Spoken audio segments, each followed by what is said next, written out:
Hi, this is János, it's Real World Audio, and we will be talking, I've actually, I will be chiming into Edward's video, Synth Music on Active Panel Speaker, Will It Work? That was the title of the video. Edward posted it, uh, answering a question for human are. And he was wondering whether cabinets that have active panels, so it's like active loudspeaker cabinets, do they add a lot of coloring to the sound, or what's going on?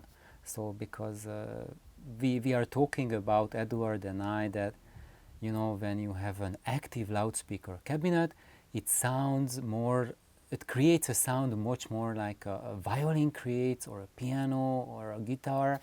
But then you would think that, hey, I don't want to add a guitar or add a violin into the mix. I don't want everything to sound like a violin. And Edward is answering the question, and I would like to chime in here as well, that do these speakers make everything sound like a violin or a guitar or whatnot? And what Edward said, that absolutely not. And that's what I need to add as well, that these live cabinets absolutely don't make instruments that are different instruments sound like, as if, let's say, if you play a saxophone, it will not sound like a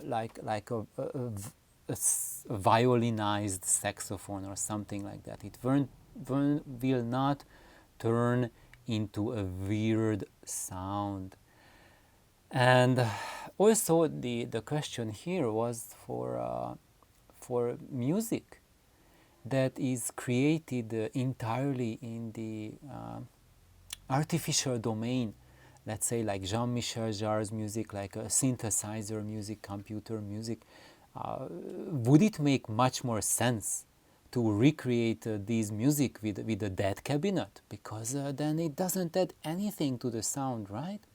Because for this type of music, what Jean-Michel Jarre did, what Vangelis did, what people nowadays are doing, the new groups who create music that way, is that they are not hooking up speakers to their computers and they are recording those speakers to create their music, but they have the direct output of those electronic instruments recorded directly to the media.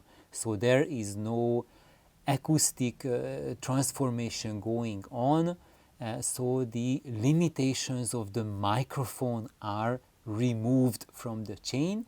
So that's how, and that's why completely electronic music has some a really terrific potential in it, because there is no limitation from microphones when you use electronic sources to generate the sound.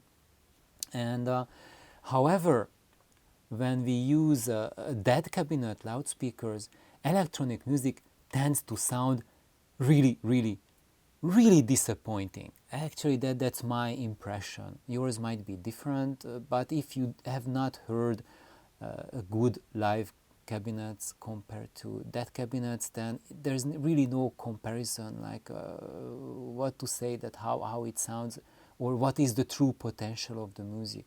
So what I noticed is the same thing that Edward noticed, is that electronic music needs active loudspeaker cabinets to really bring out the full sonic potential from this music. So what I have noticed when I play electronic music with both of these speakers that you see, let's crank up the ISO here, both with the void pipe, which is live, but it's a different level of liveness compared to the voice of Lancelot, because the voice of Lancelot uses much thinner wood, so it's even more live than that one.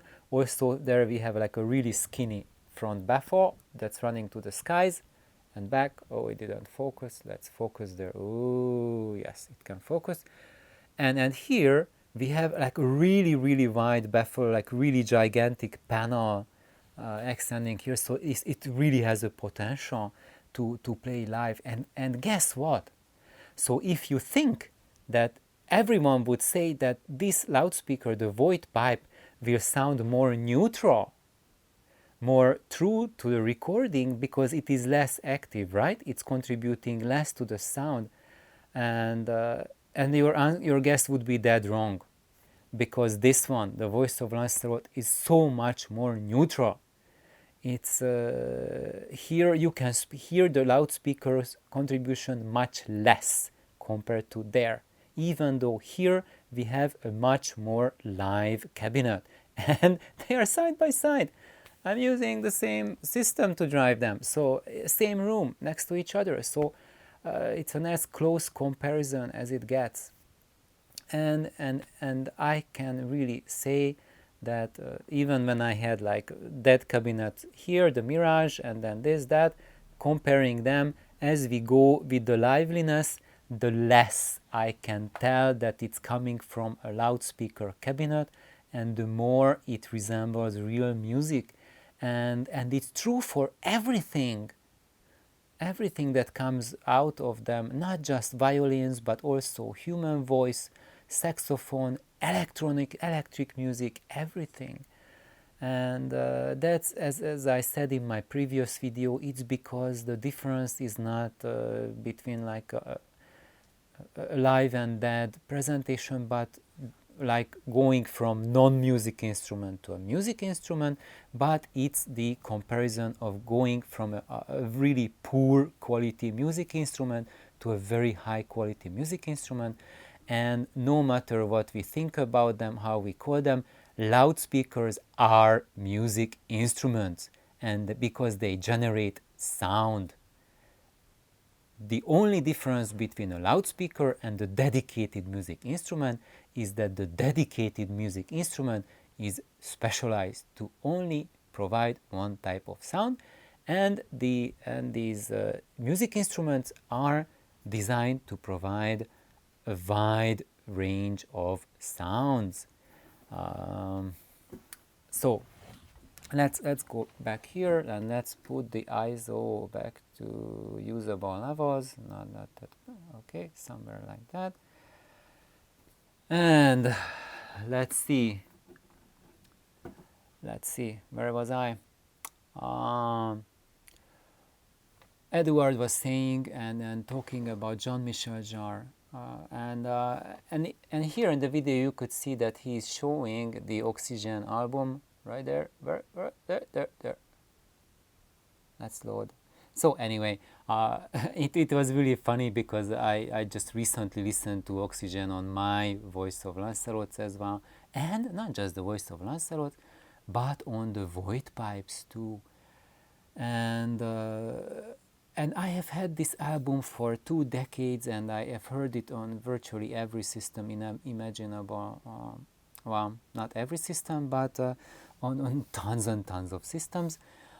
And so I have a good idea what is the sonic potential of that album. And not just saying sonic potential, because that doesn't mean anything really, but what is the music in it? Can you hear the music in that album? How does it touch you? So for example, when I listen to that Oxygen album, then or even on the void pipes, it was like a cathartic experience, and it sounded much better than I ever heard them on any other device. And these big boys, they step up from there to a really interesting dimension. So for example, there's that part when you feel the heartbeat of the earth. It sounds like that on the album, and that was the craziest experience ever, because I felt that heartbeat coming from my own chest. So they imaged that really deep bass sound, that heartbeat sound, as if the source was inside my own body. And it was just something unimaginable. And and there the big difference, what an active cabinet can do, because there are speakers that can image really, really well, right?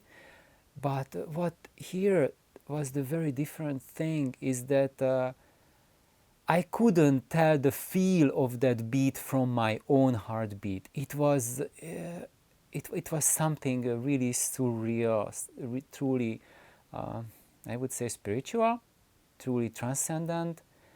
And and what the active cabinet did there was to create a sound that is natural, that is acceptable, that resonates with the human body. If this was like, say, a von Schweikert loudspeaker, then that sound would have been much sharper, would have been much more like a high resolution Photoshop image, but you never ever would have taken it for your own heartbeat, and it never would have changed the rhythm of your own heart and mind. And after that experience, when you listen to electronic music through dead speakers, it was an intellectual trip. When you listen to live cabinet, you feel that your life changed. Actually, that's what I felt with both of these. And not just me, but I have had friends who were visiting from Europe, listening through the void pipes, and they truly had a cathartic experience with that as well. So I think I will just stop on this note here, that if you want music to touch you really, really deeply, that's your goal, then yes, live loudspeaker cabinets are the ones that you are looking for. Just be very, very mindful that being live is not enough. The more live a cabinet is, the higher level, the higher grade of wood it must be, because otherwise it will not work. That's what we see in music instrument world as well, that the higher grade music instruments have very, very active cabinets, and as the wood grade drops, they must use heavier bracing, heavier wood to compensate. Otherwise, if you would keep really bad quality wood very resonant, then the result is atrocious. So that's why the manufacturers are dampening the living heck or other fish out of the dead cabinets, because if you allow their sound to contribute more to the music, it will be atrocious. However, even when you dampen the sound down to the very ground and below, even then they will still contribute. Oh, what was that, Machi? What was that? What was happening there? We saw something, right? We saw something right there. There was something. So basically, we can try to deaden a dead cabinet to make it more inert, doubling up the cabinet thickness, doubling up the bracing, but it's not going to remove the tonality, the personality of that loudspeaker. It's just going to alter it even more and more. And just think about this, adding a teaspoonful of arsenic, it's always worse than adding a spoon of sugar or salt. It's not a good analogy, but along those lines. But really, really, what people are wondering, are these guys adding a sugar or salt to the music? And I would say that no, they are not. That's not my experience. I think that cabinets are adding much more sugar, much more salt, and a really noticeable amount of arsenic. That because I feel that when I listen to them, they sound unnatural. And if you have that unnatural sound, that's your brain's cues telling you that there's something wrong with it, something wrong with the tonality.